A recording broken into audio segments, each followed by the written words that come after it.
Next topic हम देख रहे हैं रिजोल्यूशन ऑफ वेक्टर।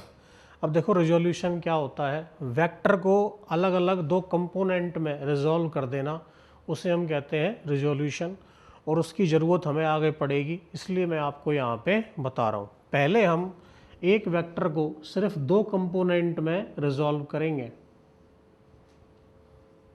मान लो ये x है, ये y है और एक वेक्टर a इस तरह से गिवन है। अब इस वेक्टर के हमें दो कंपोनेंट करने हैं, ऐसे कंपोनेंट जिनसे वापस ये वेक्टर हमें मिल जाए।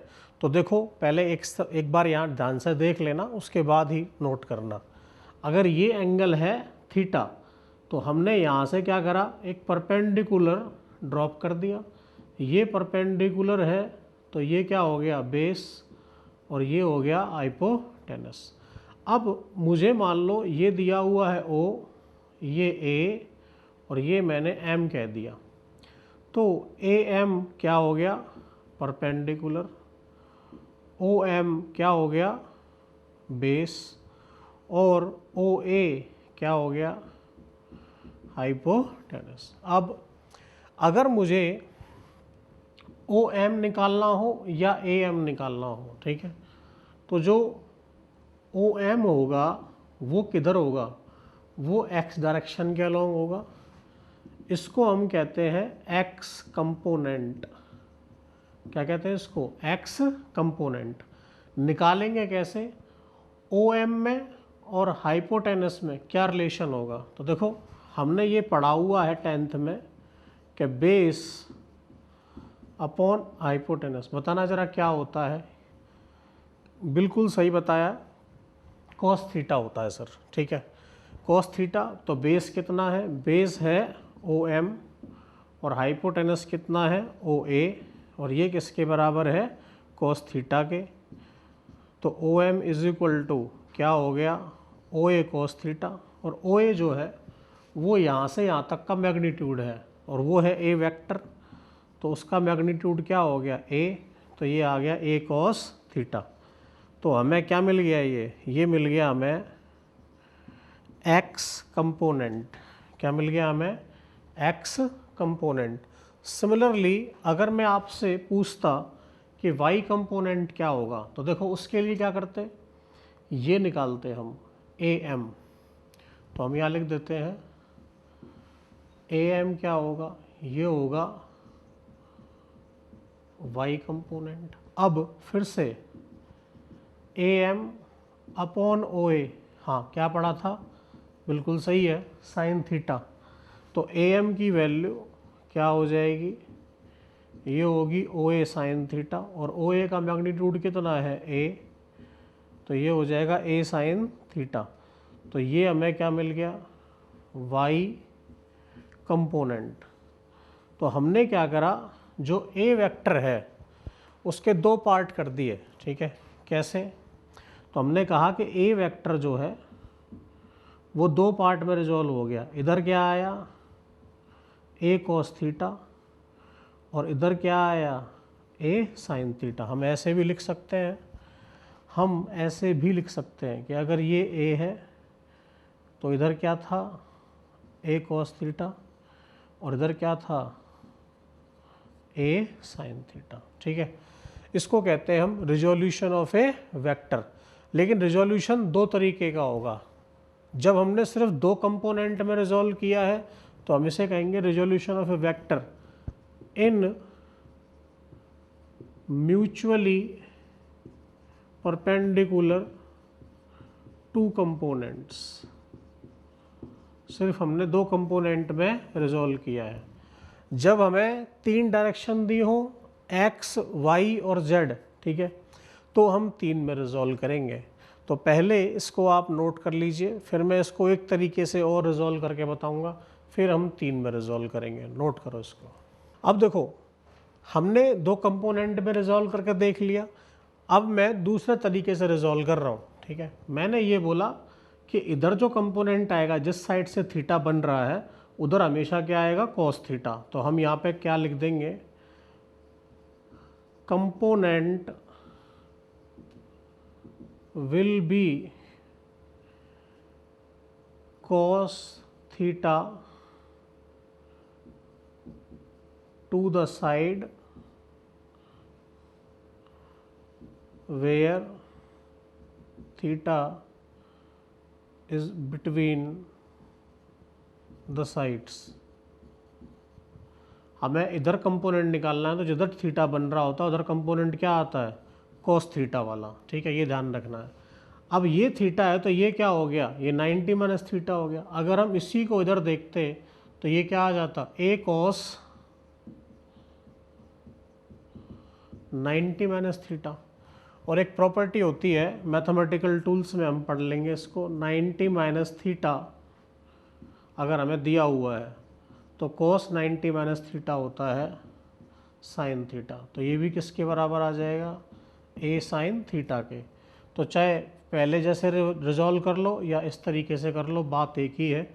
अब भी दो कंपोनेंट आएंगे, एक आएगा ए कॉस थीटा और दूसरा आएगा ए साइन थीटा। इन दोनों का जो रिजल्टेंट आएगा वो आएगा ए। ठीक है, और नहीं तो आप करके देख सकते हैं कैसे, इसका स्क्वायर प्लस इसका स्क्वायर, क्योंकि हमने पाइथागोरस थ्योरम पढ़ी हुई है। ये ए कॉस थीटा है, ये ए साइन थीटा है और दोनों परपेंडिकुलर हैं। तो पाइथागोरस से हम क्या लिख सकते हैं, ए साइन थीटा का स्क्वायर प्लस ए कॉस थीटा का स्क्वायर। और इसका क्या लेना होता है हमें, अंडर रूट, हाइपोटेनस निकालने के लिए। तो देखो वो कितना आ जाएगा, वो आएगा ए स्क्वायर साइन स्क्वायर थीटा ए स्क्वायर कॉस स्क्वायर थीटा। और ए स्क्वायर यहाँ से कॉमन लोगे तो sine square theta plus cos square theta. और ये क्या आ जाता है, ये आ जाता है 1, क्योंकि ये फॉर्मूला आपने पढ़ा हुआ है। तो क्या बचा, ए स्क्वायर का अंडर रूट, जो क्या आ गया, ए के बराबर। तो जो दोनों कंपोनेंट हैं, अगर हम उन दोनों को ऐड कर दें तो ऐड करने से हमें वापस ये वेक्टर मिल जाएगा। इसका मतलब ये हुआ कि ये जो दो पार्ट हैं वो इसी वेक्टर के कंपोनेंट हैं। तो आई होप आपको दो कंपोनेंट में रिजॉल्व करना समझ में आ गया होगा। अगर इतना सब कुछ ना समझ में आया हो तो भी कोई बात नहीं, आपने सिर्फ क्या याद रखना है कि अगर हमें कोई वेक्टर ए दिया हुआ है और ये एंगल थीटा है तो इधर कंपोनेंट ध्यान रखना हमेशा क्या होगा, कॉस वाला, मतलब कॉस थीटा। और उसके परपेंडिकुलर हमेशा क्या होगा, ए साइन थीटा। तो इस बात को आप क्या कर लोगे, मेमोराइज। तो MTR, मेमोराइज दिस रिजल्ट। समझ गए या नहीं? तो ये आपको याद होना चाहिए। ये समझ में आया तो ठीक, नहीं आया तो और भी ठीक। फिर आप डायरेक्ट क्वेश्चन इससे सॉल्व करेंगे। ठीक है, नोट करिए। रिजोल्यूशन ऑफ वेक्टर हमने देख लिया। एक बार हम ये देख लेते हैं, अगर अलग अलग एंगल दिया हो तो हम किस तरीके से उसको रिजॉल्व करेंगे। मान लो हमें ये कह दिया कि ये है ए वेक्टर और यहाँ से एंगल बन रहा है अल्फ़ा और यहाँ से बन रहा है बीटा। इसे क्या पढ़ते हैं हम, अल्फ़ा, इसको पढ़ते हैं हम बीटा। ठीक है, तो इसका मैंने कहा था जिस साइड में जो एंगल बनता है तो उसके अकॉर्डिंग इधर कंपोनेंट क्या हो जाएगा, इधर हो जाएगा ए कॉस अल्फ़ा और इधर कंपोनेंट क्या हो जाएगा, ए कॉस बीटा। अगर मुझे इन कंपोनेंट की फॉर्म में इस वेक्टर को शो करना है तो हम उस वेक्टर को ऐसे भी शो कर सकते हैं कि ए कॉस अल्फ़ा किस डायरेक्शन में है, एक्स में। हाँ, तो बिल्कुल सही है, ये आ जाएगा आई कैप। और अगर इधर शो कर रहा है तो ये आ जाएगा ए कॉस बीटा जे कैप। ठीक है, तो इस तरह से हम इसको वेक्टर फॉर्म में शो कर देंगे अलग अलग कंपोनेंट्स के साथ। एक क्वेश्चन हम इस पे सॉल्व कर लेते हैं यहाँ, कि क्वेश्चन दे दिया हमें कि मान लो हमें ये कहा कि ये वेक्टर है 5 यूनिट का, एक वेक्टर दिया हुआ है हमें OA, ये Y है, ये X है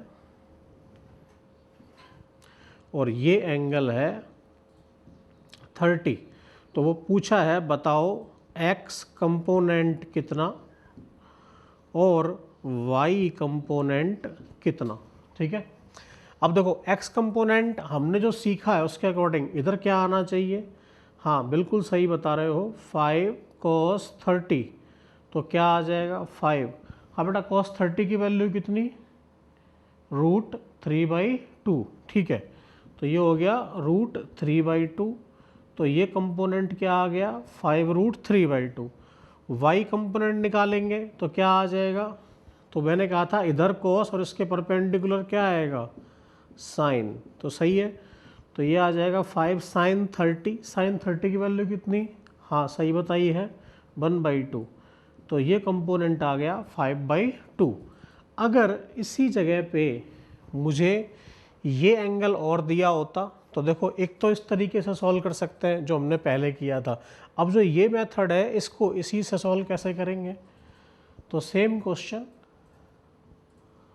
अब ये दिया है हमें OA 5 का, ये एंगल 30 है, ये y है, ये x है, ठीक है। अच्छा अब आप बताओ, अगर ये 30 है तो ये एंगल कितना हुआ, बिल्कुल सही 60 डिग्री होगा, वेरी गुड।